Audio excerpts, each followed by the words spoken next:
Match শেষে gallery ভর্তি স্টেডিয়ামের সামনে সূর্যকুমার যাদবের প্রফুল্লতা ও উচ্ছ্বাসই বলে দেয় ভারত পাকিস্তান ম্যাচের গুরুত্ব।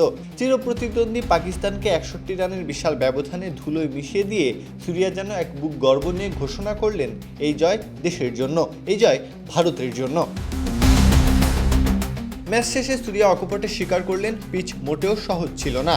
কঠিন কন্ডিশনে ভারতের তোলা ১৭৬ রানকে তিনি যথেষ্টের চেয়ে বেশি বলে মনে করেছেন। বিশেষ করে ওপেনার ঈশান কিষানের লড়াকু ইনিংসকে তিনি আলাদাভাবে সম্মান জানিয়েছেন।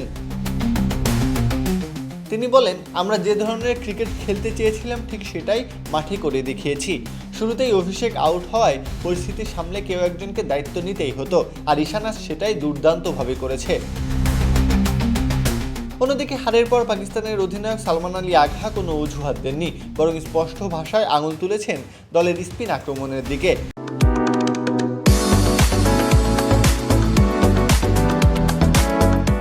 পাওয়ার প্লেতে উইকেট হারানো এবং মাঝের ওভারে স্পিনারদের ছন্দহীন বোলিংই ম্যাচ থেকে তাদের ছিটকে দিয়েছে বলে তিনি মনে করেন। আক্ষেপে সুরে আগহা বলেন, আমাদের স্পিনারদের দিনটি আজ ভালো কাটেনি। গত ৬ মাস ধরে তারা দারুণ খেললেও আজকের দিনে পরিকল্পনার সঠিক প্রয়োগ দেখাতে পারেনি। টপ অর্ডার দ্রুত সাজঘরে ফেরায় আমরা শুরুতেই ব্যাকফুটে চলে গিয়েছিলাম। এই হারের ফলে ১৮ ফেব্রুয়ারি অনুষ্ঠিতব্য নামিবিয়ার বিপক্ষে ম্যাচটি এখন পাকিস্তানের জন্য বাঁচা মরার লড়াই হয়ে দাঁড়িয়েছে। অন্যদিকে ৩ ম্যাচে ৩টিতেই জয়ের ফলে সুপার ৮-এ ইতিমধ্যে জায়গা নিশ্চিত করে ফেলেছে ভারত। প্রত্যহ কাব্য, খেলা ৭১।